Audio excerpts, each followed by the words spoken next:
आप मेरी बात कदापि नहीं मानेंगी राजकुमारी दुर्धरा। मैं इस बात से भलीभांति परिचित हूं,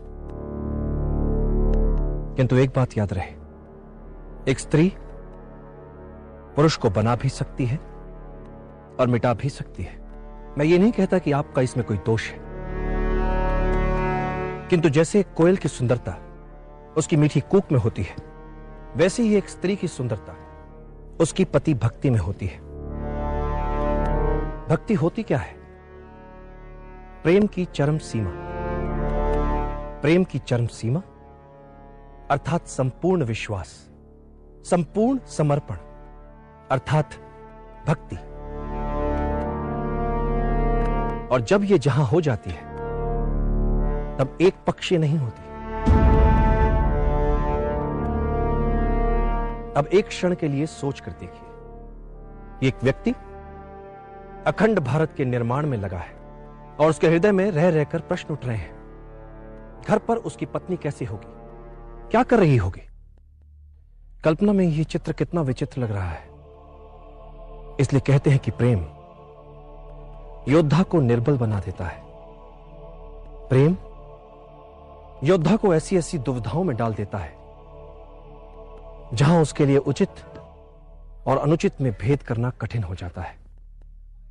प्रेम में उसे सब कुछ इतना स्वप्न, इतना सुंदर लगने लगता है कि वो लड़ना तक भूल सकता है उसकी सुगंध में डूबकर, कि वो युद्ध तक हार सकता है उसकी सुगंध में डूबकर।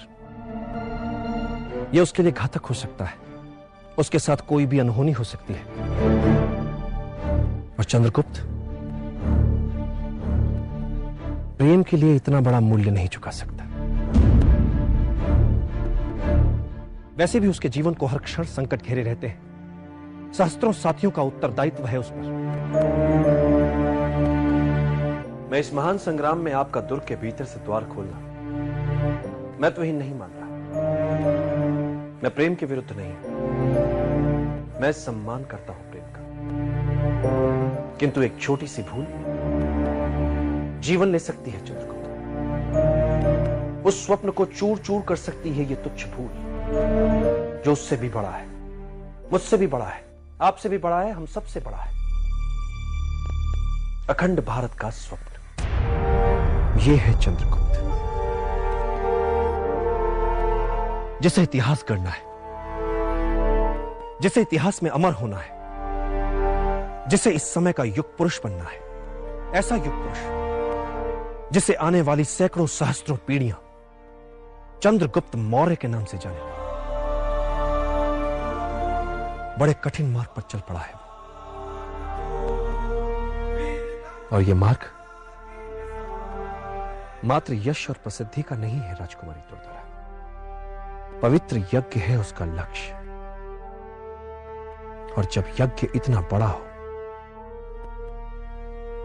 तो बड़े बड़े बलिदान देने पड़ते हैं उसके लिए।